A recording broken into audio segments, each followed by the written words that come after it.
झारखंड विधानसभा में फिर एक बार आ सकते हैं हेमंत सोरेन एवं इंडिया महागठबंधन की सरकार।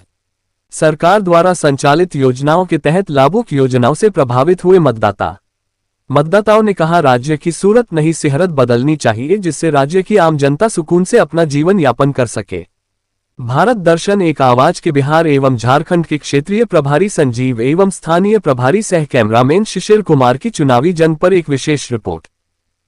नमस्कार, आप देख रहे हैं भारत दर्शन के बाद। मैं हूं संजीव, मेरे साथ है कैमरा पर शिशिर जी।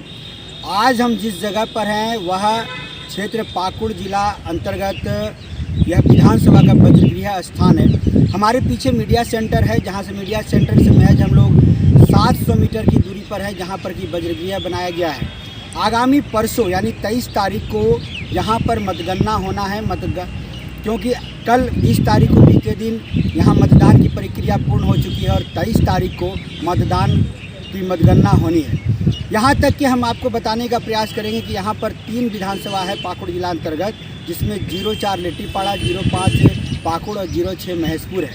इन 3 विधानसभा में लगभग 40 उम्मीदवारों का भाग्य आज ईवीएम में बंद हो चुका है, यानी कि कल बंद हो चुका है।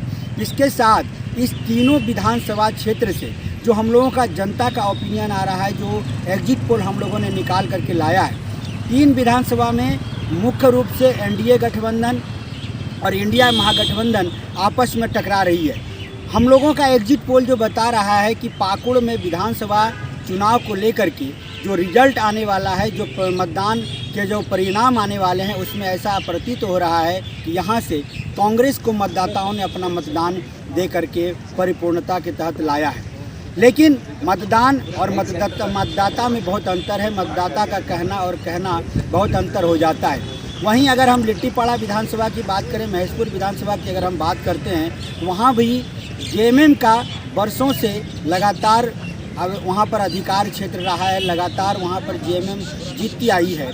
इसी को लेकर के अगर हम उसका आंकड़ा देखें तो कहीं न कहीं इस बार भी जनता उनके मत में परिवर्तन करने के उद्देश्य से, हालांकि मतदान तो किया है, 74% वहाँ पर मतदान हुई है, लेकिन यह कह पाना मुश्किल है कि मतदाताओं ने किनके पक्ष में मतदान किया है। लेकिन जो हमारे पास जो लगातार जो एग्जिट पोल आ रहे हैं, जो अभी उभर करके जो बातें आ रही हैं, उसमें यह स्पष्ट हो रहा है कि वह दोनों विधानसभा सीट भी इस बार भी जेएमएम के पक्ष में जाने को तैयार है।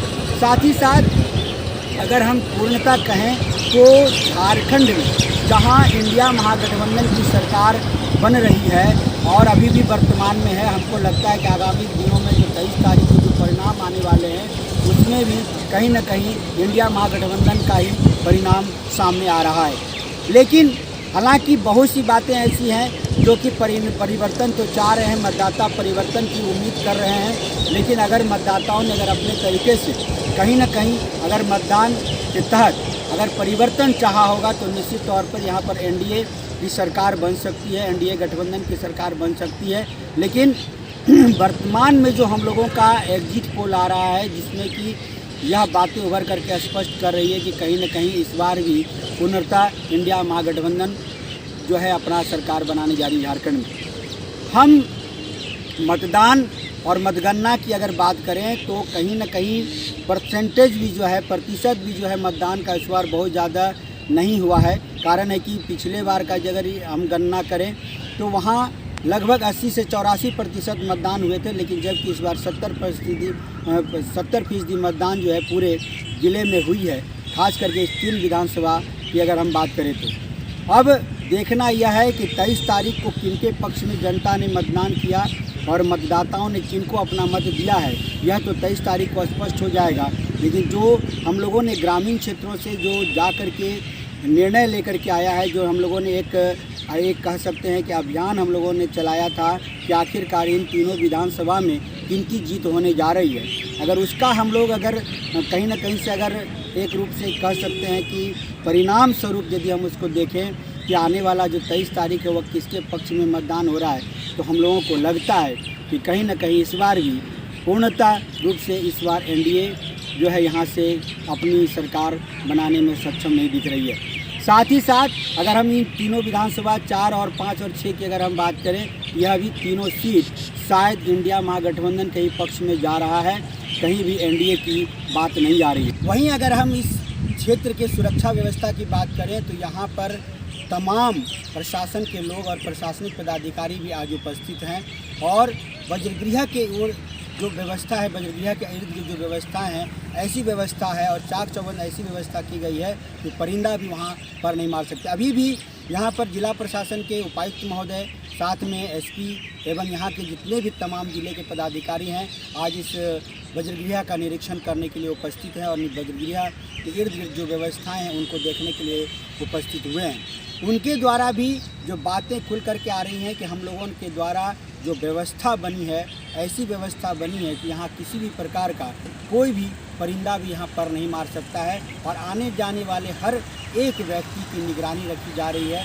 हर एक व्यक्ति का परिचय पत्र भी निर्गत किया गया है कि कौन से विभाग से हैं, कौन से पद पर हैं और उनका काम क्या है। ये सारी चीज़ों की जानकारियाँ उनके पास और परिचय पत्र के रूप में की गई है। साथ ही साथ वज्रगृह में जो व्यवस्था बनी हुई है, हर समय उनके अनुसार उनके सुरक्षा व्यवस्था के लिए जो कर्मी लगाए गए हैं, पुलिसकर्मी लगाए गए हैं, वो सभी के सभी बीएसएफ और सीआईएसएफ के जवान हैं।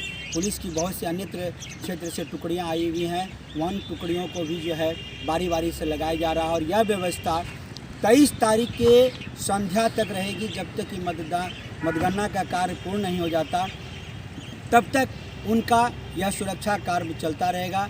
मतगणना के उपरांत ही इन लोगों को यहाँ से निवृत्त किया जाएगा, इन लोगों को यहाँ से छोड़ा जाएगा। चलिए, यह व्यवस्था बन रही है, व्यवस्था बनी हुई है। प्रशासनिक पदाधिकारियों के द्वारा अपनी जो व्यवस्था है वह पूर्णतः दी गई है। 3 विधानसभा में लगातार सुरक्षा व्यवस्था जारी है और आगामी दिनों में 23 तारीख को भी जो व्यवस्था रहेगी वह बहुत ही चाक चौबंद व्यवस्था रहेगी। लेकिन देखना यह है कि आगामी 23 तारीख को जनता ने किसके मत में अपना मतदान किया था, यह तो 23 तारीख को स्पष्ट हो जाएगा। और ये जो क्षेत्र हमारा पीछे देख रहे हैं, यह पूरा वज्रगृह का स्थान है जहाँ पर कि 23 तारीख को गिनती यानी मतगणना का काम होना है। अब यह देखना है कि 23 तारीख को किन के पक्ष में मतदान होता है। तब तक हम अपने संवाद को देते हैं विराम, वापस लौटते स्टूडियो की ओर। नमस्कार, धन्यवाद।